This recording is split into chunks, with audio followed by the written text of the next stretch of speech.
Berjalan.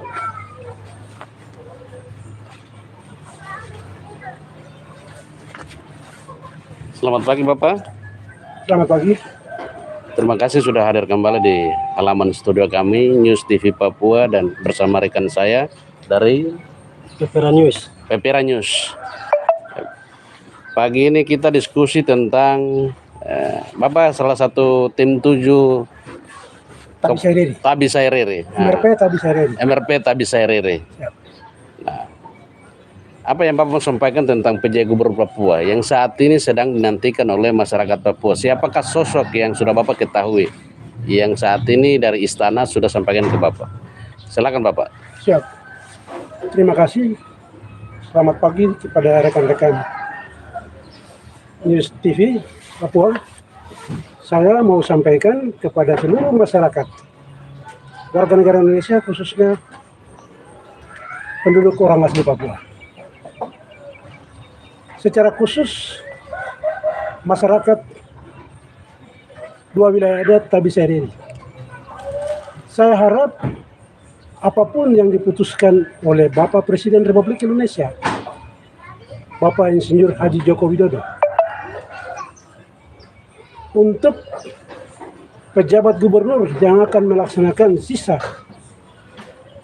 atau kekosongan jabatan sesuai dengan aturan pemerintah. Karena gubernur nonaktif Bapak Lukas NMB pada tanggal 5 September 2023. Maka berdasarkan Permendagri nomor 4 tahun 2023, kewenangan ada di wilayah pemerintah pusat, bukan ada di wilayah pemerintah daerah.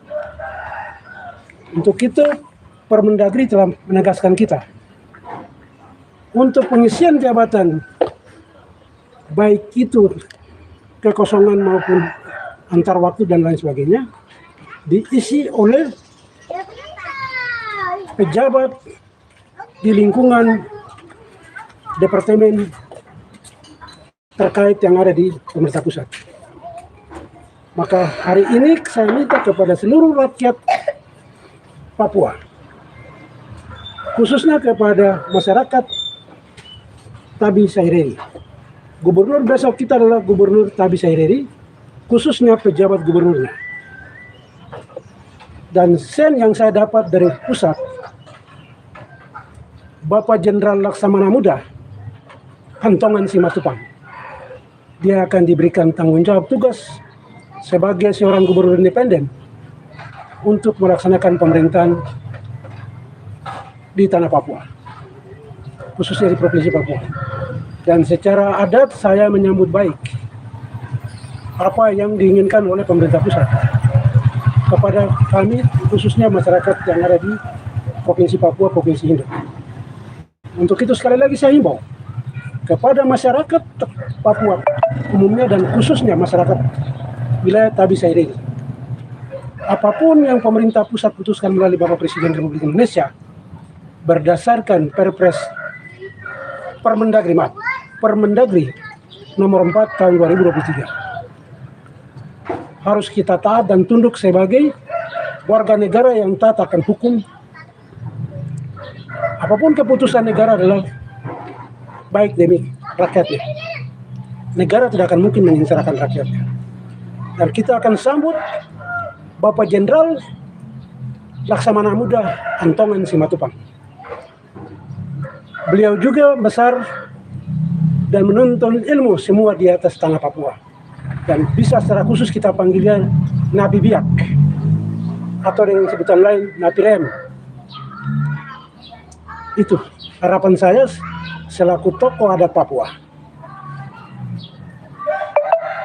yang mengharapkan masyarakat Papua, warga negara Indonesia yang ada di tanah Papua, pejabat gubernur kita sekitar tanggal 6, karena tanggal 5 gubernur nonaktif Bapak Lukas NMB akan berakhir di tanggal 5 September.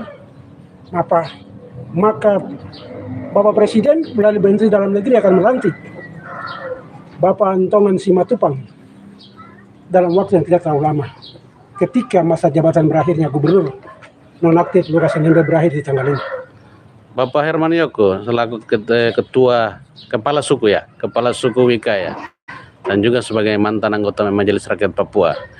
Nah, ini Bapak selaku tokoh adat Papua ini, khususnya Tabisai Riri, kira-kira sosok orang bertanya-tanya itu siapa Antongan Simatupang? Latar belakangnya seperti apa? Bapak selaku tokoh adat selama ini sejak masa perebutan kemerdekaan sampai saat ini, kira-kira Bapak tahu profilnya seperti apa? Kedua orang tuanya. Saya tahu persis. Orang tuanya Bapak Antongan Simatupang, Kakanwil pertama Irian Jaya di tanah Papua. Tahun berapa itu Bapak? Dia tahun 80-an. Kalau mau dikategorikan lebih lama itu tahun 70-an. Sejak Irian Barat atau Irian Jaya, dia sudah ada di tanah Papua. Dia salah satu Kakanwil agama pertama yang ada di Papua. Terkhusus di Irian Jaya. Dan si Antongan umur 6 bulan dibawa dari kampung halamannya dan dia besar di Pulau Biak. Dia menuntun ilmu semua ada di Pulau Biak. Dia dapat jabatan pertama itu juga di Papua, khususnya di Sorong, sebagai kepala Lantamal AL Sorong. Kemudian dia pindah ke Ambon dan seterusnya. Dan hari ini jabatan dia di dalam Menko Polhukam adalah jabatan ketahanan kedaulatan dan kemaritiman. Kalau sudah bicara tentang ketahanan kedaulatan, kita bicara tentang Bingkai NKRI. Dan sosok Antongan Simatupang saya tidak ragu, karena pemerintahan dia kuasai, pertahanan pun dia kuasai, secara khusus untuk di bidang kemaritiman dalam arti bidang ekonomi. Kalau sudah bicara di dua tingkat itu, Bapak Antongan saya tidak ragu dalam kepemimpinannya, karena dia kepemimpinan transisi ibaratnya. Kategorinya 1 tahun sambil menunggu gubernur Papua definitif ketika pemilihan terjadi. Alasan tidak ragu itu kenapa, Bu? Alasan tidak ragu karena kepercayaan, karena dia besar di Papua. Walaupun dia lahir di kampungnya di Tapanuli. Umur 6 bulan dia sudah ada di sini. Bayangkan dari 6 bulan yang dia masih berumur bayi, sampai ketika dia selesai sekolah dapat jabatan sebagai kepala Lantamal Sorong. Otomatis kan dia bagian daripada orang Papua. Karena dalam konteks undang-undang otsus itu bagian daripada orang Papua yang sudah besar lama di Papua. Dan saya tidak ragu, karena dalam hukum undang-undang otonomi khusus itu begitu, maka saya tidak ragu dari sisi itu. Bapak Herman Yoko,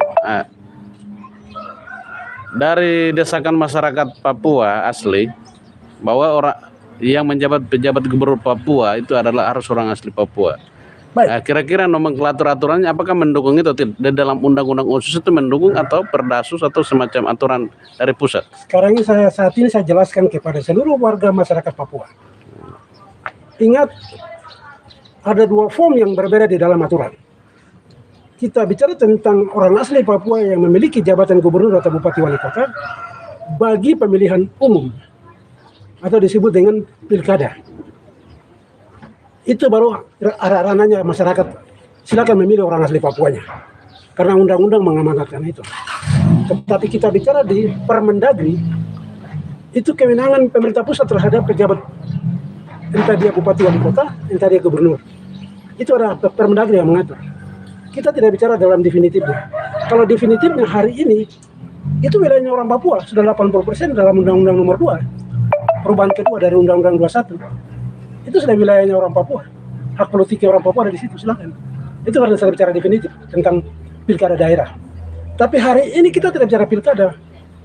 Sisa masa jabatan dari gubernur itu berakhir. Ya, berarti pengisian jabatan untuk menunggu pejabatnya definitif. Baik kepala daerah, kabupaten, kota maupun gubernur. Itu tadi. Jadi Permendagri sudah mengatur kita. Perpres mengatur tentang wali kota. Sedangkan Permendagri atur tentang pengisian pejabat di tingkat eselon 1. Baik kepala daerah provinsi maupun kabupaten kota. Sudah jelas, kita tidak bisa lawan, karena kalau kita sudah bicara di tingkat aturan, kita harus hargai itu. Kita harus hargai itu.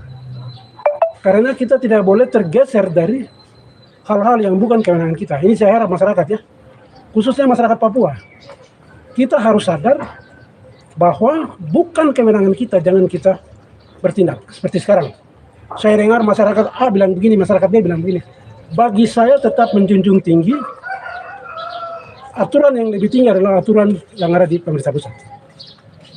Kalau masuk dalam ranah otsus, maka saya bicara soal pemilihan kepala daerah di tingkat otsus. Karena itu daerah kekhususan, silakan. Tapi kalau sudah di ranah itu, pengisian pejabat, berarti kita tarik kembali kepada Permendagri tadi, peraturan presiden, peraturan menteri dalam negeri, keputusan presiden bisa keputusan menteri dalam negeri. Di dua ranah itu. Kalau kita bicara di Perpres atau Permendagri, kewenangan pemerintah pusat untuk mengaturnya. Karena di situ ada kementerian terkait. Ada non-kementerian, ada kementerian yang atur dalam Permendagri itu. Jadi silakan daerah mengusulkan, tetapi tidak bisa menentukan. Daerah tidak bisa menentukan, daerah hanya bersifat mengusulkan. Tapi ingat, kalau kita bicara di Permendagri, bukan wilayah daerah. Sekalipun daerah usulkan, bukan wilayah daerah. Karena itu wilayah Permendagri, ada wilayah pemerintah pusat yang sudah bilang tadi. Kategorinya hanya dua. Satu bicara kategori tentang wilayah kementerian terkait ada di pemerintah pusat. Kemudian bicara tentang pemilihan kepala daerah di tingkat daerah otsus sesuai dengan undang-undang, terkecuali di dalam daerah pemerintahan daerah. Berarti siapa saja bisa. Tapi karena dibungkus oleh otsus, maka khususnya OHP. Itu yang saya harap masyarakat jangan keliru. Karena sekarang kita bicara di ranah Permendagri nomor 4 tahun 2023. Kewenangan pusat, jangan kita lagi campur-aduk. Saya kira jelas kan? Saya harap kepada masyarakat tolong menghargai dan mematuhi apa yang telah diputuskan oleh pemerintah pusat. Dan kita siap untuk besok Bapak Gubernur dilantik pada tanggal 6 ketika Bapak Lukas NMB berakhir di tanggal 5 sebagai Gubernur Papua. Nanti ke depan sudah masuk dalam ranah pemilihan umum kepala daerah atau kepala daerah pilkada daerah, silakan masyarakat Papua boleh bertarung tentang haknya. Tapi untuk sementara saya minta maaf, jangan dulu, itu kewenangan pemerintah pusat. Himbauan kepada masyarakat Papua. Himbau kepada masyarakat, besok kita siap jemput Bapak Gubernur, pejabat gubernur kita, Bapak Antongan Simatupang, kita antar dia secara adat. Nanti itu kami lagi ada rapat koordinasi adat untuk kita mau jemput dia di Bandara Udara Sentani. Ketika nanti dia turun dari pesawat, kita akan bikin prosesi adat di sana. Kita akan bawa dia, serahkan ke Forkopimda Provinsi Papua di kantor gubernur. Kami akan koordinasi dengan Pangdam, koordinasi dengan PLH Gubernur, koordinasi dengan semua pihak untuk beliau kita jemput secara adat, kita arak-arakan dia secara adat juga. Nanti kita serahkan secara resmi ke Forkopimda di pemerintah Provinsi Papua. Tapi dari penjemputan kami adat mau jemput. Karena itu kami adat yang mengusulkan. Demikian, terima kasih. Itu dari kami, tokoh adat khususnya dan umumnya orang Tabi Saderi menginginkan gubernur adalah Pak Antongan Simatupang. Demikian, terima kasih. Selamat pagi, merdeka. Merdeka. Terima kasih Bapak Herman Yoko sudah hadir untuk memberitahukan tentang hal-hal terkait dengan pejabat Gubernur Papua. Kami hanya berdoa Tuhan Yesus memberkati Bapak dan perjuangan Bapak selalu, kerja-kerja Bapak untuk masyarakat Papua khususnya dan Indonesia pada umumnya. Tuhan Yesus memberkati. Amin.